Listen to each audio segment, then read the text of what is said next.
Okay, welcome to a new Behind the United Art Gallery video podcast. Today with a photographer from New York, Joey Pressley. How are you doing? I'm doing well today. I'm doing pretty well. I hope the viewers can't hear it, but today it's really rainy outside here, but I guess we're gonna figure it out. So let's start with your story. Tell me a little bit more about you and how you found your way to photography. I've always been interested in photography. Had a camera from when I was back in high school about 40 years ago, an old film camera. Definitely with the advent of the digital camera, it has made me dive deeply into photography. So I got my first digital camera about 6 years ago. And it really just opened up a new horizon to me. I took a couple of courses, learned more about aperture and shutter speed. The digital camera, and I know some people are like, not really fans of the digital camera, but it's actually, for me, has opened up a whole new world for me. And I would say especially within the last 3 years, I've just really gone in and just allowed myself to have more exploration with the camera. Got my first digital camera about 5 years ago, and within the last 3 years, really have gotten even more deeply engaged with photography. So you were shooting analog before? Just curious, what camera did you have? So I had a old Canon AE1. I think I still have it somewhere here. And there's a part of me that wants to go back and explore digital film cameras. So it was a Canon AE1, and I guess because I always had a Canon, I actually used the digital opportunity as an opportunity to buy a Nikon. So I have a Nikon digital camera currently. And I love my digital camera. It's a Nikon D5600. Yeah, I met a lot of photographers. They are like from the times where there were only analog cameras, and maybe I love to shoot analog.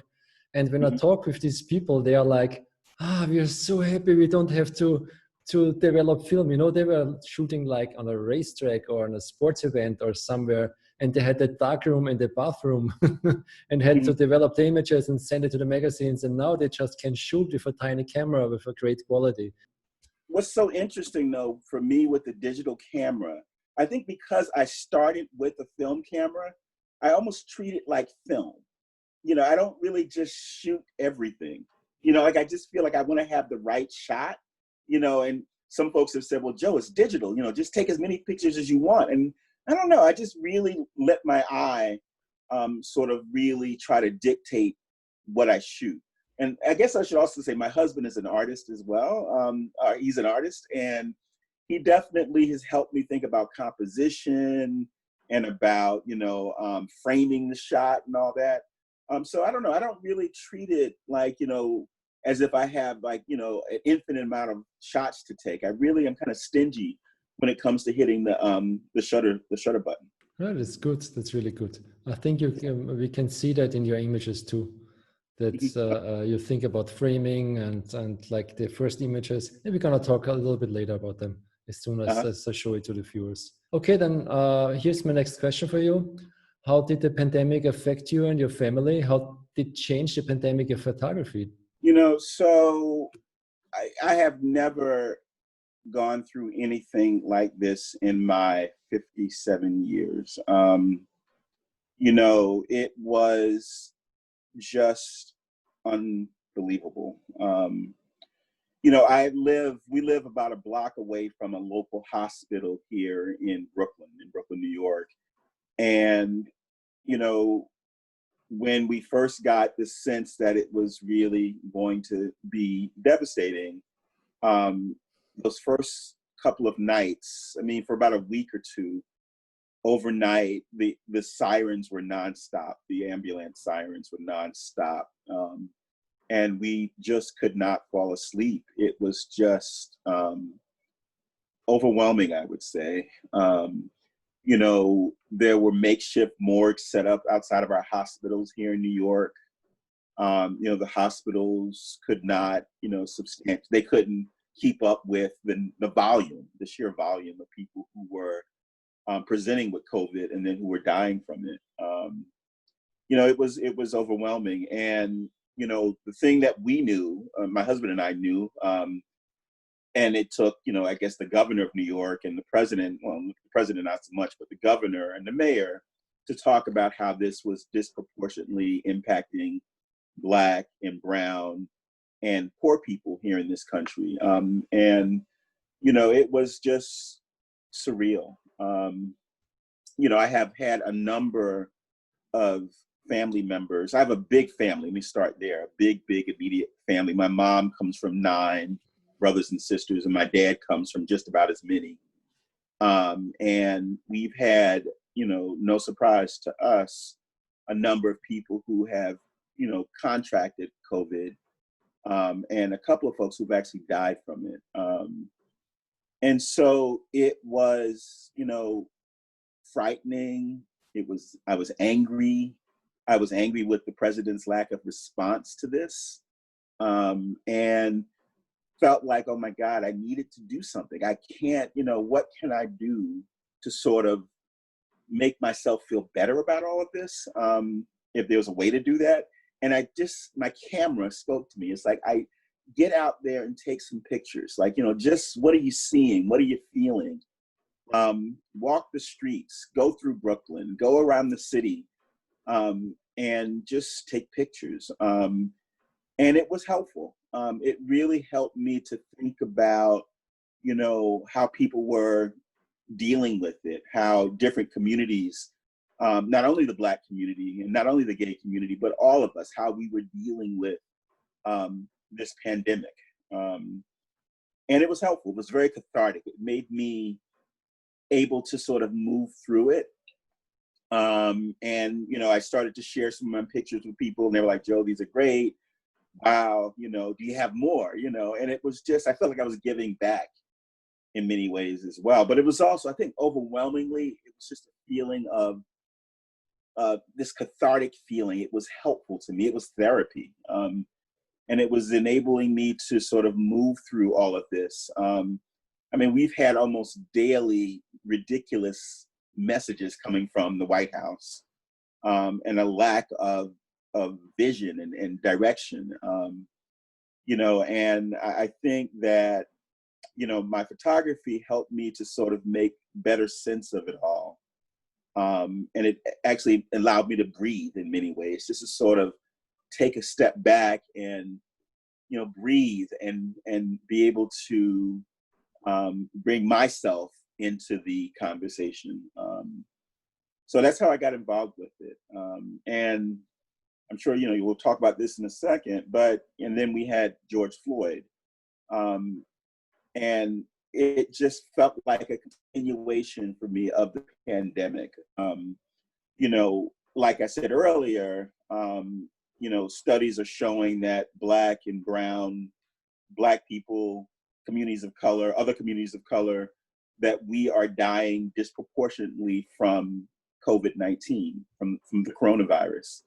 And this is true for so many other injustices here in this country, whether it's lack of health care, lack of education, unemployment. Black and brown and poor people live at the margins. I live outside of the margins. And when George Floyd was murdered in Minneapolis, it was just like, wow, this is like the straw that broke the camel's back. And I felt like, I got to keep this going. I just got to keep taking pictures,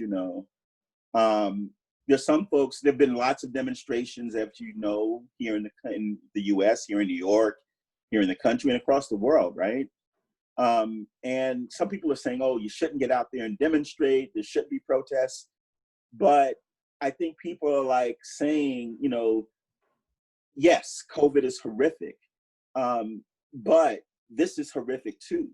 And we are willing to risk the contraction of COVID to send a message to the world that you've got to stop this type of, all discrimination's got to stop, and you've got to stop this racism. And, you know, we are tired of being, you know, dying faster than other people. And how dare you, policemen, police force, be part of that equation? So, you know, it's just, you know, for me, the two are related. You know, for me as a Black man, the two are related. And my photography has enabled me to connect the dots between racism and the COVID virus. I mean, I call them, you know, racism is a virus, you know, and, you know, and I think that, you know, like all viruses, we need to find a cure for them. And I think we only can find that together if we work together on it. Not only one person or one group. I think everybody has to be involved to make this thing better. Right. Yeah, I think we all have to be involved. And I think that, you know, like there's been a lot of pushback here in this country about, you know, some people have said, well, all lives matter. And I agree with that. All lives do matter. However, Black people in this country, there's been, you know, since the history of this country, except for Native Americans, you know, where I think there's also been just a decimation of the Native American community. But racism in this country is unique in that, you know, we have to, I believe, you know, we as Black men, as Black women, we are disproportionately targeted. And that doesn't mean that, and this is where I challenge my Black brothers and sisters, is that yes, this is about Black Lives Matters, right? But we also have to fight racism. We have to push back on these horrible killings. But in the same breath, we can't take on the practices of our oppressors, right? And I think we have to connect the dots to, like I said earlier, like what happened with COVID, what's happening with COVID, what's happening with the coronavirus, you know, homophobia. You know, all of those things are oppression, forms of oppression. And as we elevate, you know, the work, what's been done to Black men and women, we can't not also continue to fight oppression wherever it rears its ugly head. So I believe in the moniker Black Lives Matter. But I also believe that as we continue in this fight to fight discrimination, we have to fight for social justice for all, and use this as an opportunity, I think, to build a coalition that, yes, is focused right now on Black lives, right? But a coalition that also understands that we also have to multitask and fight sexism and classism and homophobia, and all the other isms and forms of hatred that exist out there in the world.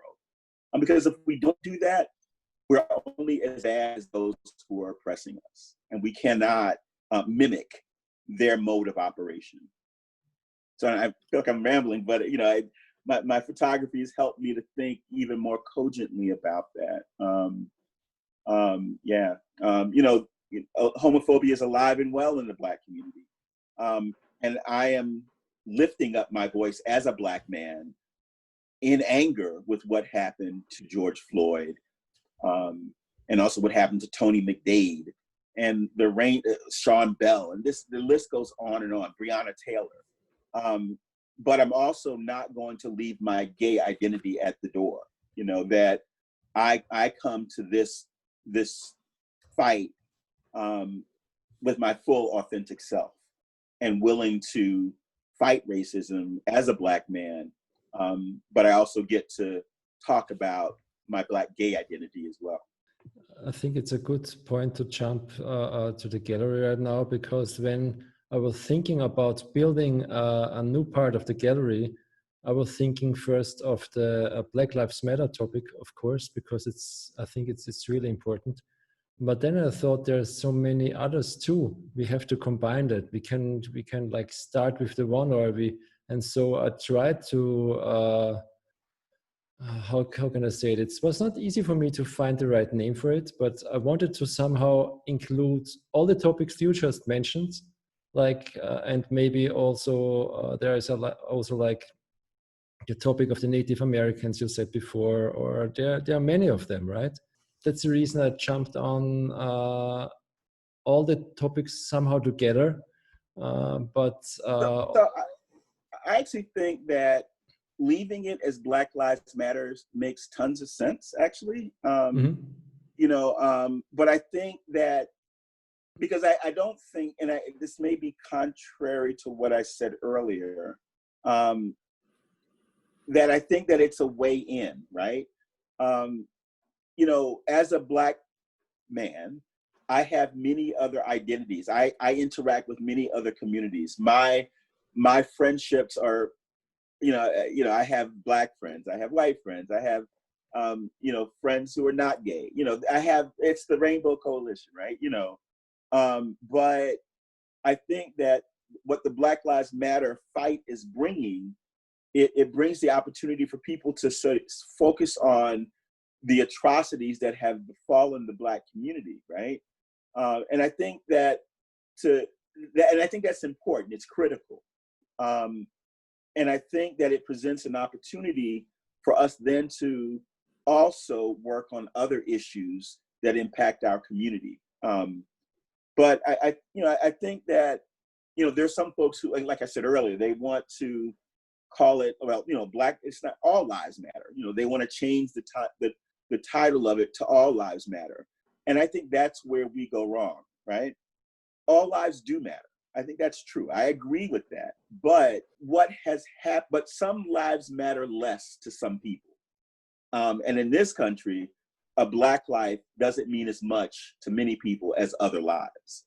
And while we know of all lives do matter, Black lives have got to be elevated so that we understand how far we have got to climb to be on the other level with these other folks. The only exception I would say to that in this country, in the United States, is that Native Americans have been annihilated, and we have to talk about that in some form or fashion, right? But I would not advocate for changing the title Black Lives Matters, because I think it presents an opportunity for us to realize the inequities, the stark inequities in this country. My point earlier, though, is that those of us who are Black cannot take on the tools of the oppressors and to try to oppress other people, right? As a Black gay man, my voice is no less. A Black woman's voice is no less. A Black person who has a disability, his or her voice is no less. And that we have to realize that we are diverse in the Black community, and that we have to embrace that diversity as we work to stop racism. And also, it's not just about stopping racism, and I think this is to your point, that we have to use this opportunity in time to create a better world that works on all of these issues, whether it's racism, sexism, homophobia, classism, all of them, and that we have to use this as an opportunity to build a better world. The environment is related to all of this, healthcare access. And it just drives me crazy when I hear people say that, this is only about Black lives. Yes, it's about Black lives. I get that. But as we move forward, and as we move forward in eradicating these horrible ways that people think about Black people, and the years, the centuries of atrocities that we've befallen in this country, I just don't want to set up a system that is oppressive to other people. I totally agree with you. So we're gonna start, maybe because we are talking already about Black Lives Matter. Let's talk about the image you sent into the United Art Gallery. This was one of the first images for our new gallery. It's the image where two people are holding two signs. One of the things that my camera has done, so I have, since the end of March, I think it was March 22nd. Something just said to me, start doing this daily. Go out there every single day with your camera and start taking pictures. And this was before George Floyd was murdered. This was at the beginning of the epidemic here in the city in New York. And I've been out there daily with my camera, and it's actually made me closer to people here in my neighborhood. Even folks who said, "Oh, there's Joe. Wow, we heard about you out there." And it's made me less shy also about approaching people, right? And so on a couple of days ago, when I shot this one particular image, this couple, they were walking down a local street here in Brooklyn, Fulton Street, in fact, and they were holding these signs, and I couldn't make them out. Now, a couple of years ago, when I had my camera out there, I'd be sneaking around trying to get the shot, but I said to them, "Hey, can I see a sign?" And they said, "Oh, sure." So I read it, and I was like, "Oh, that's really interesting."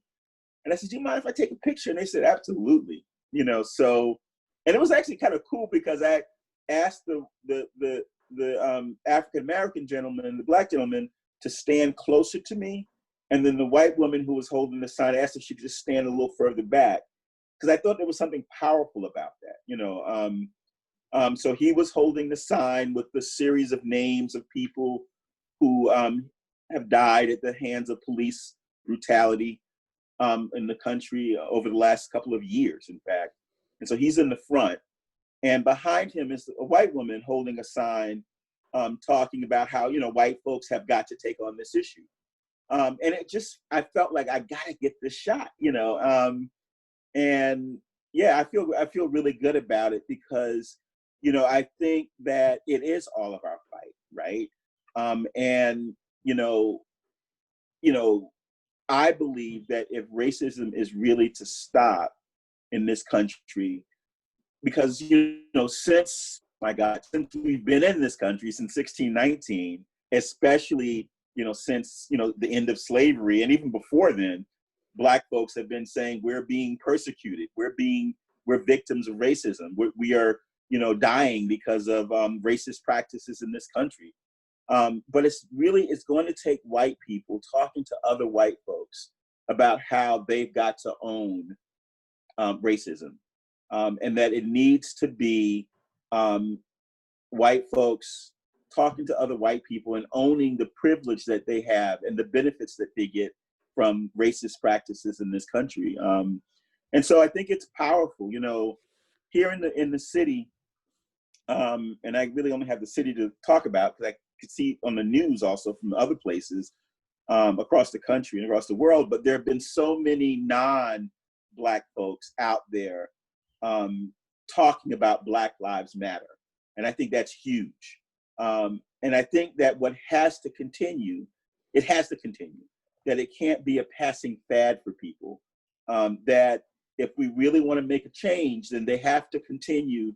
I hope white folks don't, once the cameras go home and once the crisis is over with the pandemic, I hope that we sustain this level of activism because it's critical. And I think if we want to change stuff, in terms of racism and other things I spoke about earlier, folks have got to be in it for the long haul.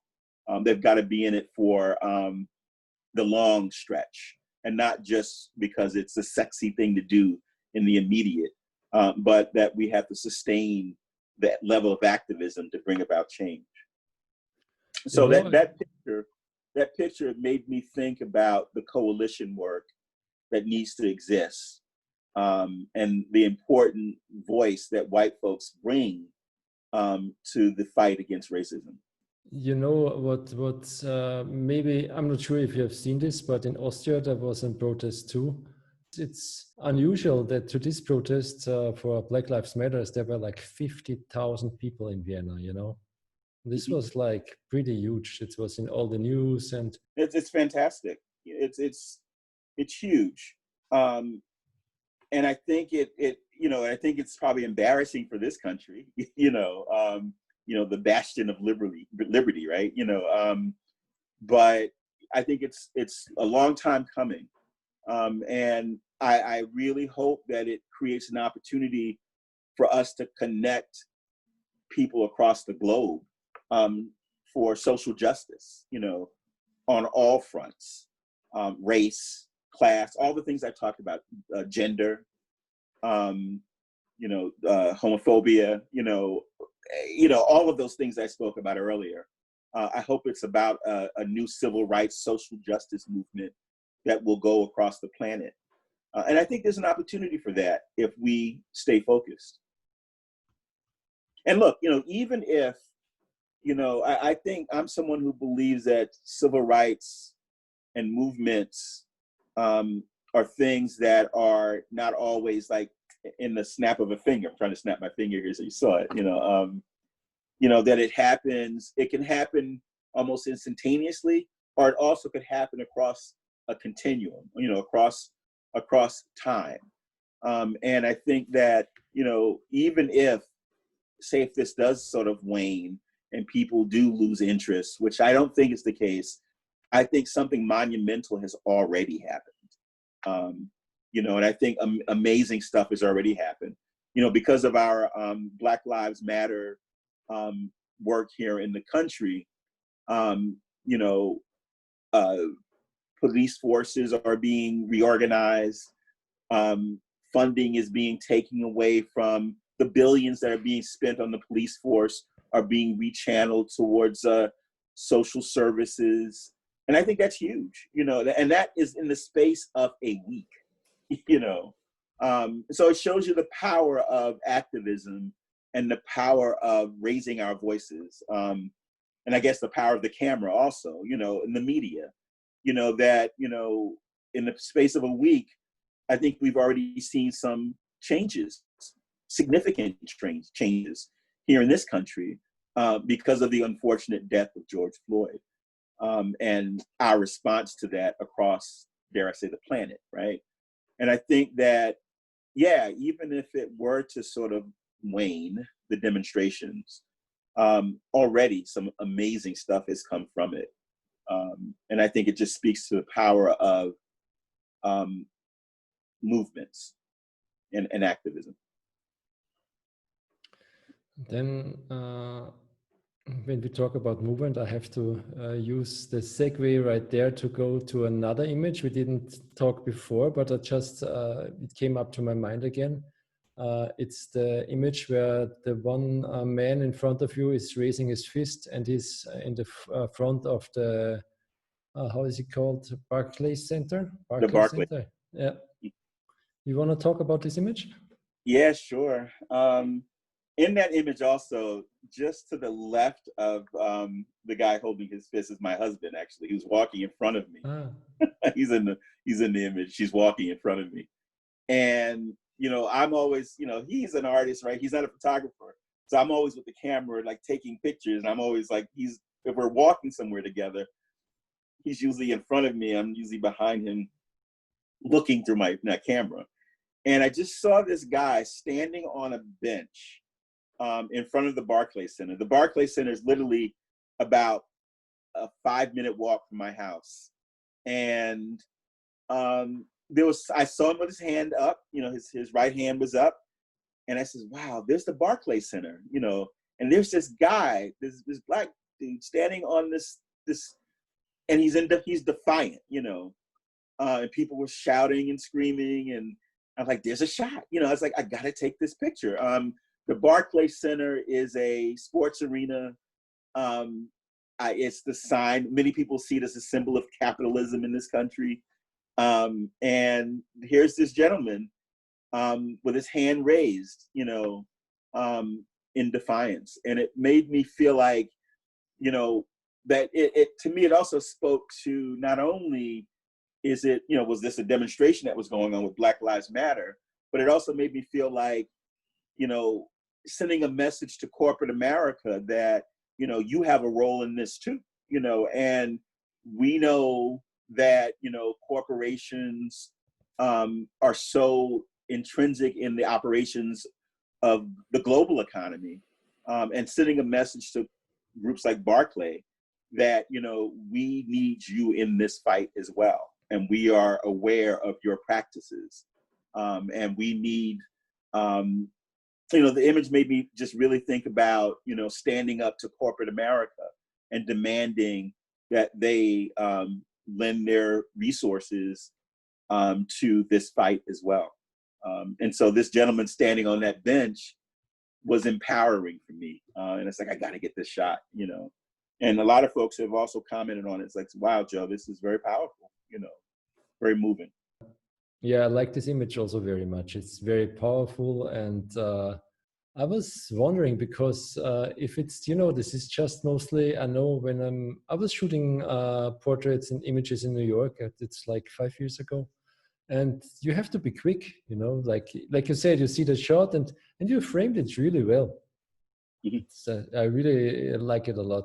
It's the reason I started to talk about it. So this is not online now in the gallery, but it's going to be online soon, I guess. I really like it. So I have to change the topic now because the next images are from the COVID series. Yeah. And I would like to start with the urban astronaut. I really like this image a lot. Oh, the astronaut, yeah. Mm-hmm. So this was earlier on. This must have been sometime in April, maybe mid-April. And Steve and I, we wanted to get into the city, into Manhattan. I live in Brooklyn. And we wanted to go into Manhattan just to get a feel of what was going on. I think at that point in April, most people were sheltering in place. Folks were very hesitant to leave their homes. It was really uncertainty about what was going on and when the end was going to, when we'd be able to, venture out. And so we hopped in our car. We have a car also. We hopped in our car and went over to the city. And just walked around. And we were literally sitting in what we call the meatpacking district in Manhattan.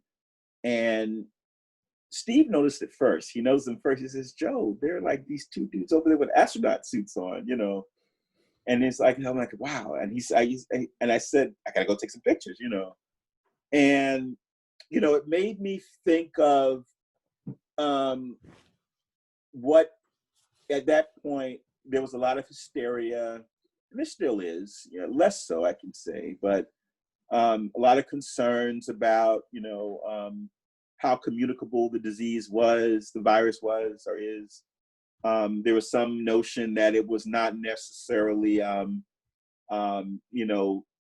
it was something that was floating around in the air. Some people had even said, and I saw that the astronauts made me think of, maybe this is what the future of New York may look like, It just, was in my head, and that, people are so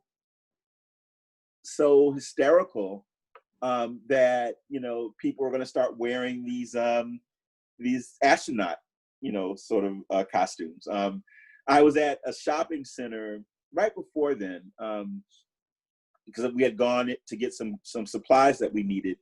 And there were some people there in hazmat suits, who were just, they were that, concerned about, being able to protect themselves from the virus.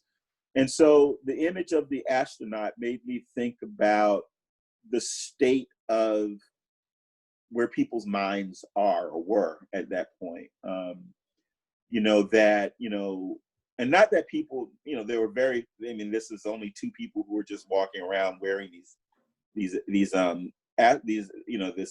astronaut outfit, but it made me wonder, what people were thinking about in this country in terms of how they would protect themselves. And it just made me think about, the hysteria that many of us were going through. So yeah, that's where I was coming from with that particular image. Yeah, that's a good thought, but because we still don't know what is happening in the next month, year, I'm not sure, we should go to Rome for appointment in March. So it's postponed to September, but I don't think we're Hmm. gonna go in September. And nobody knows what's happening in the next 3, 4, 5 months. It's getting more and more relaxed in Austria here, but let's see Hmm. how the winter is. We don't know. And I have to go back to the image now. I'm not sure if you realized what I just saw. There is like a stone in front of him or something like that. And this even reminds me a little bit on the moon. If you look Yeah, on the yeah. image. I actually purposely did that too. I left the stone in there because I thought like it made me think about like space exploration, like someone walking on a lunar surface or something. Yeah, I left it on purpose. Yeah, I Absolutely. kind of. Wow, I'm glad you caught that. Yeah, yeah, I really liked it a lot. Mhm. So I change now to the next image. And the time you shared that one, it's just it's called the social distancing, where the two people are standing on the red sign that says "keep this far apart." It's Oh yeah. getting now more common here that you have circles in the park where you can sit and just to, in Austria there's the funny thing that the people say you have to have a distance of a baby elephant. So Oh wow. they Oh call it wow. like that, like, yeah, I know how big a baby elephant is. Not really, but it's 1.5 meter. But when I saw your image, this was not that common that time in our country to have like signs to see how Mhm. far we have to stay apart. And so I really liked it a lot, even with the beach in the end, or with the how you call that, where you go out to the water. I The really pier. liked it. The pier, yeah, thank you. So tell us a little bit more about it. Yeah, so this one was taken in Brooklyn in Coney Island. I again, like I said, since the end of March, I get out every single day. I'm amazed at how I've been able to sustain it. I just need to get my camera, have it in my hand, and walk around somewhere every single day to take a picture. And I wanted to go out to Coney Island. Coney Island is a section in Brooklyn. It's along the Atlantic Ocean. It's an amusement park with a boardwalk and a beach. And I was again walking along the boardwalk, and I don't know if they were a couple, but they were clearly friends. And they were standing on opposite sides of the sign. So the mayor and the parks department put up all these signs across the city, especially in parks and in recreation areas, that say keep this far apart, and then it has like these arrows and says 6 feet. This is 6 feet, and so you have these two people standing on opposite sides, and they're like playing around with each other, like looking at each other, and I looked at them and I smiled, and they smiled back at me, and then I used my camera and I said, is it okay? And they shook their heads back, and I just snapped away. And what it made me think about was community. You know, how do we keep people connected in the time of COVID? I think humans are social. We are social creatures. Socialization is extremely important for humans, right? We need to connect with people, and 6 feet apart goes counter to that notion of being building community. And what I saw in this is that we will get through it. That there was a playfulness with the two of them around this sign. And yes, we need to practice social distance. Um, and I know some folks have said the demonstrations don't do that, but overwhelmingly, most people who've been in the demonstrations have been wearing masks. But what this sign made me think about, which was again before any of the Black Lives Matter demonstrations began, but what this sign made me think about is, yes, it's going to be a new world, a brave new world, I guess, in terms of protecting ourselves and having the right PPE in place and having the right practices in place. But we will get through this, and we've got to take this seriously, but we also got to take this with some degree of humor and compassion, right? And these two made me think about a playfulness with it all, that they are being respectful of the distance, right? But that they also, there's a connection between the two of them. And I think that that sign, that image that I shot, makes me think that, you know, even though there's the distance, there's still a connection and there's humanity in it.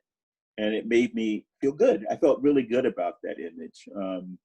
I took a couple of more where they actually are, one is like on one leg and they're pointing towards each other, and, you know, but there's a playfulness in it. And I love the image. It's one of my favorite ones, actually. Yeah, you know, I like also the title a lot because it says social distancing, we got this. And it Yeah, really feels like that, you know. We don't care, you know, we are having fun, you know, we're just staying apart, but we don't care if we have to stay apart, we're just talking, and I don't know, we're having a good day today. it was a beautiful day. Yeah. It was fun, you know, yeah. Yeah, I totally can see that in the image. It really made me smile too. So I have one more image. This is not in the gallery. You sent it to me. This is the two people sitting on the bench. One of them is wearing the hat from the university. I don't know how we call them. Cap and gown, the cap and gown. Ah, Right. okay. I Yeah. learned something today. Yeah. So what is this image about? Wow. Ooh, I have to sigh on this one because this one is a deep one for me. Okay. This one was also taken, I would say it sort of blends in the coronavirus, COVID, with George Floyd, actually. This image was taken, I think, literally on the day that George Floyd was murdered. I knew about it that day. And then I went out and took some pictures. Maybe it was the day after, but it was the same day or so, you know, day or two after. And that image was taken in the neighborhood that I grew up in here in Brooklyn. I grew up in Crown Heights, Brooklyn, which is, when I grew up there, it was predominantly Black, you know, lower to middle income, you know, definitely a neighborhood that's changed immensely with gentrification. But back then, you know, it was all Black. And the part of Crown Heights that I grew up in. And I had this need the day after George Floyd was murdered. I had this need to go back to my old neighborhood because I wanted to take some pictures, and I wanted to be, frankly, in the neighborhood that I grew up in the Black neighborhood that I grew up in. And so that particular image, I think that was taken at the end of, might have been early June, might have been the first day of June, or maybe the end of May, but it was, again, after George Floyd. And there was so that particular image, again, I can be kind of sneaky sometimes with my camera, right? And I'm behind them. And they're sitting on a bench, and he has on his cap and gown. No, he didn't have on the gown. He just had on his cap, his graduation cap. And I was like, wow. And there was, I think in the image also, there's a liquor bottle at his feet, you know. And they're on the bench and they're having a good time, right? You could tell but there was also a seriousness about it too. And it, you know, because of COVID, graduations have been canceled. You know, there have been no graduation exercises because, you know, how do you keep socially distanced at a graduation, right? And so a lot of the graduations have been virtual. You know, they've been doing Zoom graduations and using social media to do graduation exercises. And then there was, so that's COVID, right? And then here's this Black man, young Black man, sitting on this bench, graduating. And I'm wondering what's going through his head with what just happened to George Floyd, right? And what does the future look like for him? So I took the picture, right? And I was like, wow, okay, well, I took the picture, you know, good. So then they stand up and they start walking towards me. And they don't know I took the picture. And I said to them, I says, hey, can I ask you a couple of questions, you know? And they said, sure, yeah. I says, oh, where are you graduating from? He said, John Jay. And I tell you, the camera has made me, I've never really been a shy person. I can't say I'm shy. But when it comes to my camera, I've always been really kind of hesitant to take people's pictures. But what this epidemic and what the Black Lives Matters demonstrations have helped me do is to ask questions even more, you know. And so I asked him, I said, so where are you graduating from? Oh, John Jay College, you know, he's getting his bachelor's degree. I says, in what? Criminal justice. Congratulations, man, that's really great. Can I take your picture? And so I actually have a couple of other pictures of them as well. But that's how I found out that he was graduating from college, criminal justice major. And, you know, he was just there with his friends celebrating. It was the day of his graduation. You know, and so, but that image of the two of him sitting with his friend there on that park bench in the middle of Crown Heights, in the neighborhood that I grew up in some 40 years ago, you know, that's also one of my favorite images because, you know, it made me wonder for him, like, what does he see his future being? You know, where's this all going to go? You know, he has his college degree now. He is a graduate, you know, but, you know, racism in this country, I think from President Obama to, you know, to me, to anyone, no matter what, you know, you may attain in terms of a degree or wealth, racism still impacts all of us. And I just wondered with him on that bench with the liquor bottle there at his feet, you know, yes, he was celebrating, but I'm certain what was going through his head, as it goes through all of us, all Black men and women, is what do we do? What can we do to overcome racism in our lives?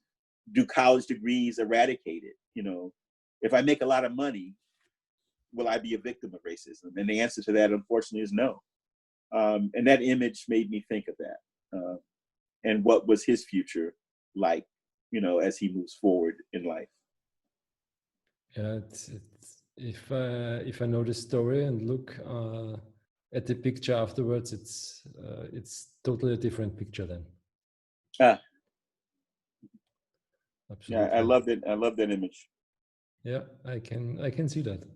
I really enjoyed talking with you, and whenever I come to New York again, we have to go together for our walk and taking some pictures. Yeah, I love that. I would love that. I would love that too, but not sure whenever this will happen. I went to New York 2014, 2015. I went to America for 4 weeks or 5 weeks, just taking pictures of people on the street because I enjoyed it a lot. And I was not a touristy location, just a walking. You know, okay. That's what you do if you want to meet people. You want to walk. You don't want to go with the underground. You just walk all day long. Yep. Yeah, we were in, we traveled quite a bit, and we were in Paris. We went to Paris, oh my goodness, in 2018. And again, you know, I'm the tourist. I don't know if I'm a tourist, but I just love walking everywhere. And, you know, actually some folks in Paris were like just warning me to be careful with the camera, you know, because, you know, just being nervous about, you know, some folks are undocumented. They feel, you know, like what's going on, you know, that you have to be careful. But I love taking pictures, and I love going off the beaten path, you know, where people say I shouldn't go, you know. But I think, I guess, if you do more and more work like that, you gotta have a good gut feeling when you can take a picture, when it's gonna be okay. And if your gut tells you it's not gonna be a good moment, I don't know. I didn't have to think. You know, I was taking some portraits, really like close-up portraits, and I was asking the people if they want to have their portrait taken. And I cannot tell you, in this time I'm gonna show it to you afterwards. There's in my room here, but I think I took 150 portraits now or 160 portraits, and maybe I got 4 no's or something. Yeah. And Yeah. I knew it before already because, but anyway, I ask, but I pretty knew before already they're gonna say no. You gotta have a good feeling after a time shooting people, Yeah. Yeah. photographing people. Mhm. Yeah, I'm finding that people are like, they just want to be noticed. They want people. Like I said earlier, I think people are just by nature social creatures. I think the connecting with other people, has just been powerful for me. So now we come to our last question that everybody of the guests from the United Art Gallery is going to be asked is, what question you would like to ask yourself?